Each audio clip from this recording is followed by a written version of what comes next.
Welcome to Sugan spot. மேகியை வச்சு கடக்கு முடுக்குன்னு நல்ல ஒரு சூப்பரான ஸ்நாக்ஸ் ரெசிபி தான் செய்ய போகிறோம்.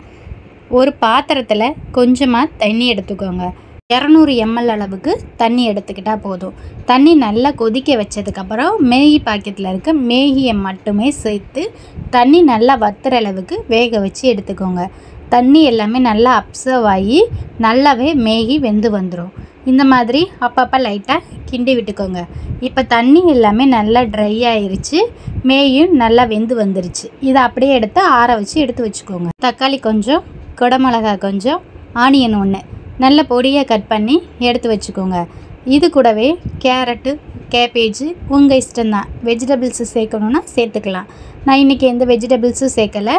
பொட்டேட்டோ மட்டும் நல்லா வேக வச்சு மேஷ் பண்ணி சேர்த்துருக்கேன். ஆற வச்ச நூடுல்ஸ் கூட உருளைக்கிழங்கு வேக வச்சு சேர்த்துக்கிட்டாச்சு. அது கூடவே மேகி மசாலா இருக்கும் இல்லையா, அந்த ஒரு பாக்கெட் மேகி மசாலா சேர்த்துக்கிட்டேன். வெங்காயம், தக்காளி, குடமிளகாய் இது எல்லாத்தையும் பொடியாக கட் பண்ணி வச்சுருந்தோம், அதையும் சேர்த்துக்கிட்டாச்சு.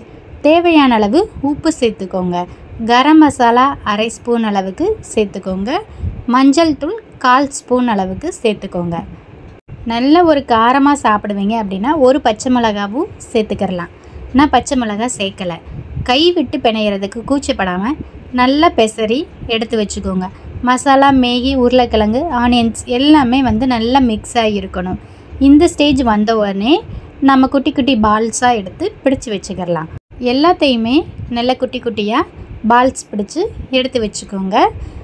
இப்போ கோட்டிங் பண்ணுறதுக்காக குக் பண்ணாத மேகியை நல்லா பொடிச்சு வச்சுருக்கேன். கையிலே உதுத்து விட்டு ஒரு பவுலில் 2 ஸ்பூன் அளவுக்கு அரிசி மாவு எடுத்து கொஞ்சமாக தண்ணி ஊற்றி நல்லா பபுள்ஸ் இல்லாமல் மிக்ஸ் பண்ணி எடுத்துக்கோங்க. அரிசி மாவு இல்லாட்டி கார்ன்ஃப்ளவர் மாவு எடுத்துக்கலாம். இப்போ நம்ம உருட்டி வச்ச பால் எல்லாத்தையும் அந்த தண்ணியில் நல்லா டிப் பண்ணிவிட்டு நம்ம எடுத்து வச்சுருக்க மேகியில் ஒரு ஃபுல்லாக பெரட்டிட்டு கையை வச்சு லைட்டாக அமுக்கி விட்டிங்கனாலே பால்ஸோடு ஒட்டிக்கிறோம். இந்த மாதிரி எல்லா பால்ஸையுமே ரெடி பண்ணி எடுத்து வச்சுட்டு நம்ம ஆயிலில் ஃப்ரை பண்ணிக்கலாம். இல்லை அப்படின்னா ஒன்றா கூட நீங்கள் பெரட்டி ஆயிலில் சேர்த்துக்கலாம். எல்லாத்தையும் இந்த மாதிரி ரெடி பண்ணி வச்சுட்டு போடும்போது ஈவனாக ஃப்ரை ஆகி வரும். தேவையான அளவுக்கு எண்ணெய் வச்சுட்டு எண்ணெய் நல்லா காஞ்சதுக்கப்புறமா மீடியம் ஃப்ளேமில் வச்சதுக்கப்புறமா ஒரு பாலாக சேர்த்துக்கோங்க. மேகியில் ஒரு பெரட்டும் போது உருண்டை மேலே லைட்டாக கை வச்சு அமுக்கி விட்டிங்கன்னா மேகி தூள்கள்லாம் இந்த மாதிரி உதிராமல் உருண்டையோட நல்லாவே ஒட்டிக்கிறோம். எண்ணெயில் சேர்த்ததுக்கப்புறமா பால்ஸ் எல்லாத்தையுமே ஒரு 10 செகண்ட்ஸ்க்கு அப்புறமா திருப்பி விடுங்க. நல்லாவே எல்லா பக்கமும் ஈவனாக ஃப்ரை ஆகி வந்ததுக்கப்புறமா நம்ம எடுத்துடலாம். மேகி சேர்த்து கோட் பண்ணி இந்த பால்ஸ் எல்லாத்தையும் ஃப்ரை பண்ணுறதுனால இந்த பால்ஸோட டேஸ்ட்டு நல்ல கறக்கு முறுக்குன்னு கிரிப்ஸியாக இருக்கும்.